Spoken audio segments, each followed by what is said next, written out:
struggles and issues that we face each and every day, and sometimes when we compare them to others, they may not seem so difficult and hard.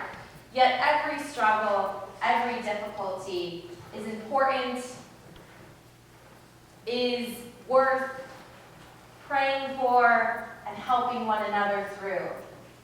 And so today, as we lift up our prayers, may we lift up our struggles, our concerns, as well as our celebrations. So for whom and for what do we pray today? You see, not only were we moving from Lompoc to Santa Barbara, but we're also remodeling our house in Lompoc at the same time. I do not recommend this to anyone. And so we worked on the bathrooms first, of course. And so we had to shift from one bathroom to the next.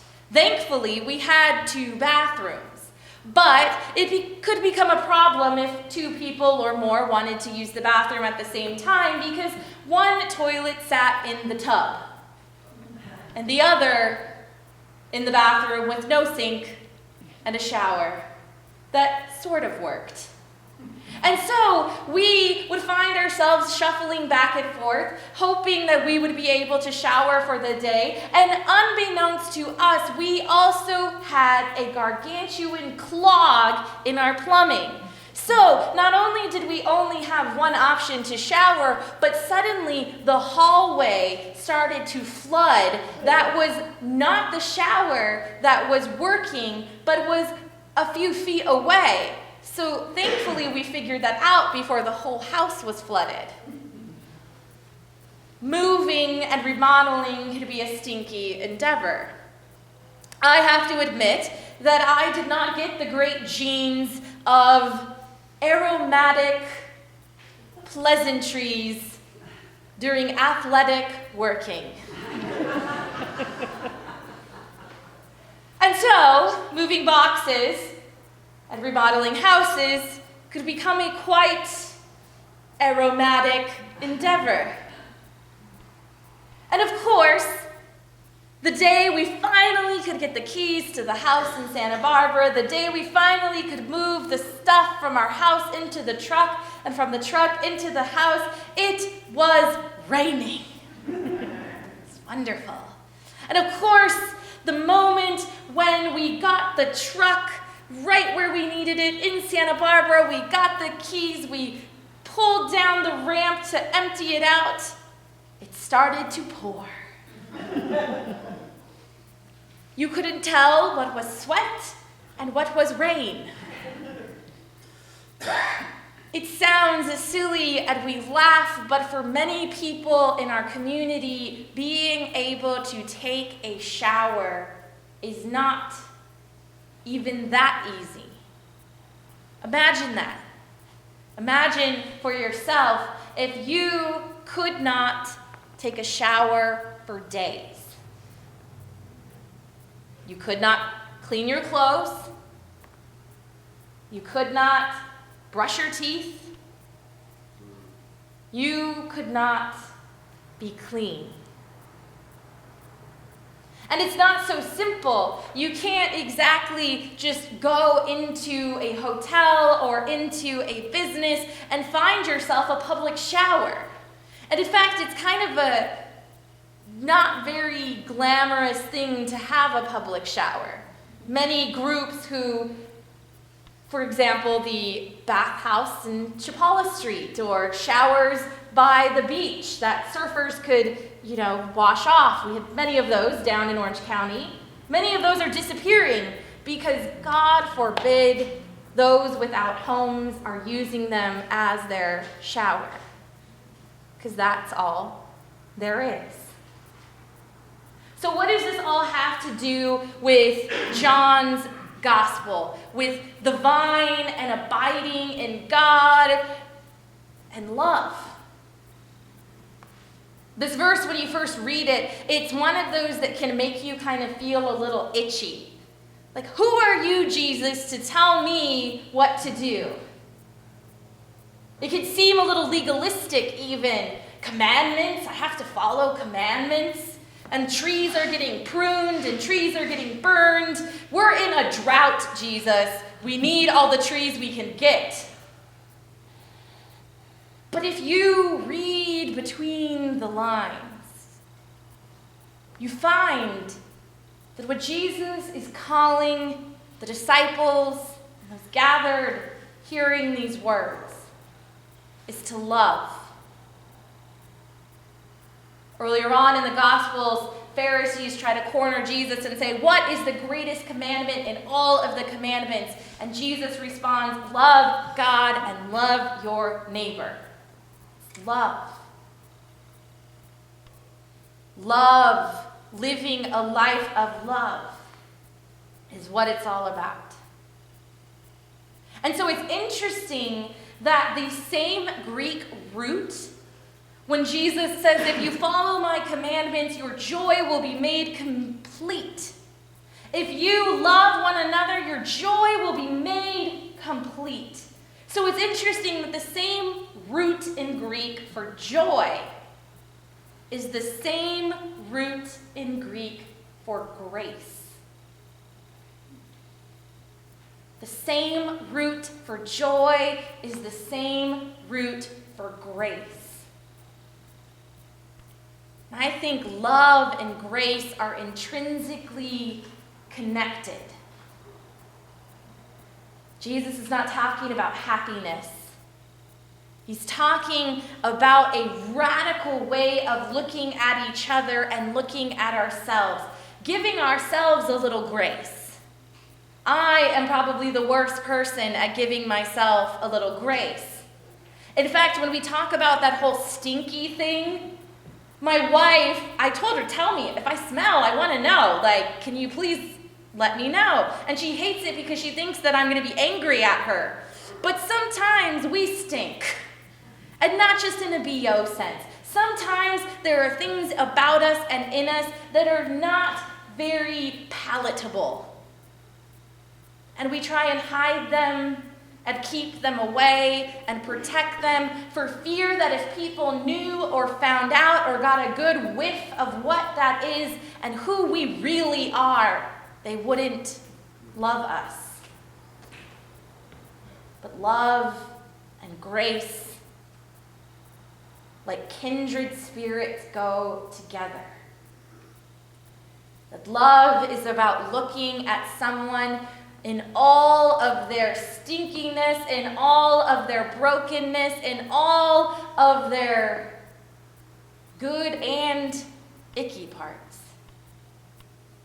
and saying, you are loved. It's being able to look at yourself and saying, it's okay that I might have screwed up. It's okay that I might not be the most pleasant smelling person in the room. It's okay that I might have some broken, bitter, rough edges. It's okay because I am loved. And love manifests itself in so many ways. And for our community, one way with this little shower problem is this amazing collaborative trailer that you'll be able to check out. It's here. You can actually see it in action. But it's to provide something as simple as showers to those men and women in our community who are without homes or without permanent housing. And so the shower trailer gets parked over at Alameda Park, correct? And people gather once a week and are able to take a nice shower and even drop off their clothes and get clean, fresh clothes. And the trailer also is in Isla Vista, and there people can come and gather there. And it's something so simple, yet it brings dignity and respect and grace to each and every individual who can participate. The water washes away everything thing that keeps those individuals, ourselves included, from being fully accepted and embraced by the world, and lets them come out refreshed and clean and loved. What would it look like if we lived with that kind of love? A love full and embodied by grace. What I want to do now is, what's wonderful about this shower ministry is it's also volunteered and staffed by people who have been affected by this gift of showers. And so Linda McDaid is here with us, who is the operations manager of the shower ministry. And she's going to give a little of her testimony and how this ministry has changed her life and about how we might be able to partner and continue this work in the community. So let's welcome Linda. Hi, good morning, and thank you for allowing me to be here and share with you today. I just want to take you on my journey that brought me here to became the Showers of Blessing operations manager. I was born into an alcoholic family, and the abusive life at home, I ended up finding comfort in alcohol as well. And at a very young age, at 13, I left home. That was just the beginning of a 38-year life of addiction and alcoholism and abusive relationships. There have been brief times that I was sober for a short period, but I inevitably went back to self-medicating. I was an addict that managed the balancing act of a career in the medical field for 20 years, had a home, a car, was a single parent. I went to school. I had a few businesses I started. But the time was taking its toll on me by this time. I've been divorced twice. I had 2 beautiful children. I lost them both in custody battles, and that just drove me deeper into my addiction. At this time, I was looking at 3 DUIs, spending time in jail, and several suicide attempts. It wasn't until I was 48 years old that I started to realize that I may never get better. And I was now homeless. I had lost everything I worked for, and the heartbreak of losing my children's baby pictures, let alone the relationship with them, was taking its toll. I was now facing prison time for drug-related charges. I ended up living on the streets with people that were strangers. And at the end, the abuse became more severe, and I was in and out of hospitals for broken bones and concussions. I want to impress on you that during this time in my life, a simple smile from a passerby gave me a little bit of hope that there were still people out there that cared. And I wanted out of that lifestyle, and no matter how I was trying, I would get knocked down. The fear and the humiliation was constant when you're homeless. I couldn't take it anymore. I remember one night I had looked at the pictures of my 4 granddaughters, and I knew right then that I could never look at them again in the eye and tell them that life was good. I could never see them, face them again. For me, my life was dark with no joy, and my hope had been just taken away from me. And it wasn't long after that that I laid there and I remember saying out loud, God, if you exist, get me out of here, or just let me die. Shortly after that, I entered into a 1-year residential program, a rehabilitation program. And the people there chose to allow God to use them as vessels. And they taught me about the Bible, they taught me about God, and they studied with me.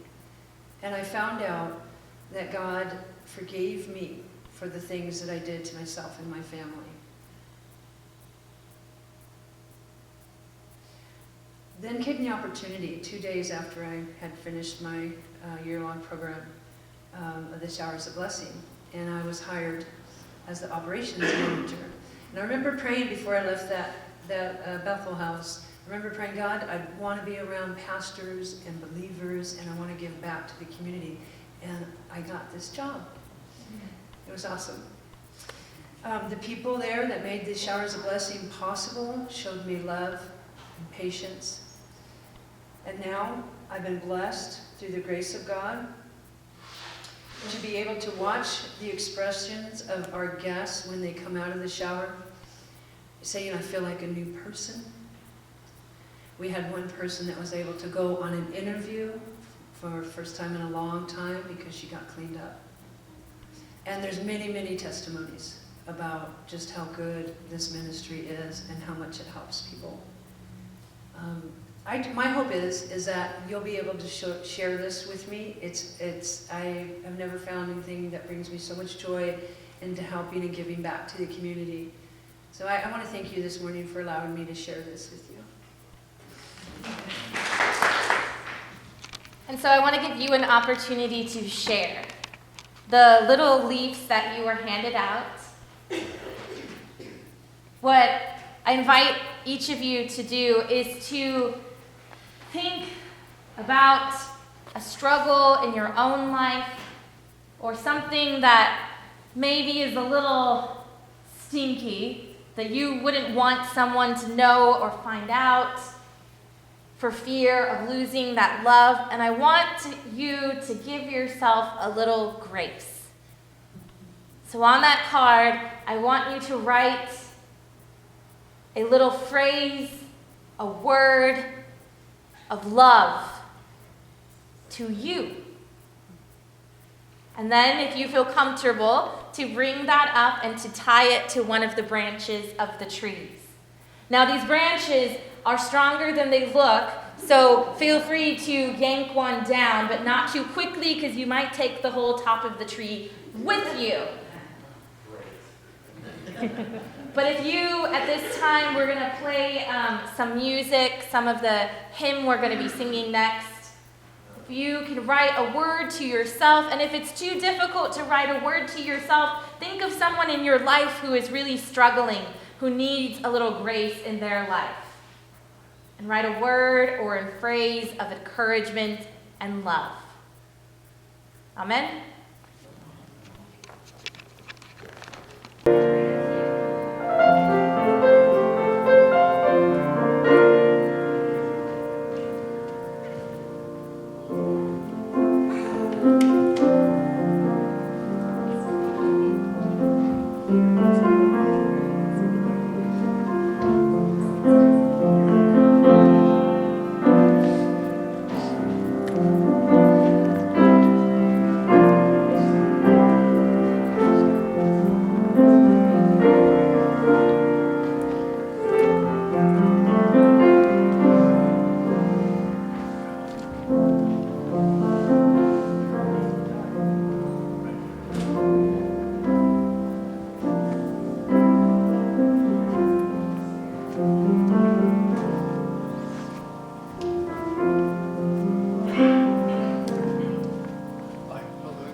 Love and grace can do.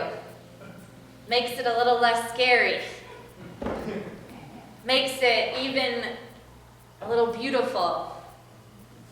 So let us join together in our last hymn, standing and singing for the beauty of all creation, in the red hymnal, and the words are on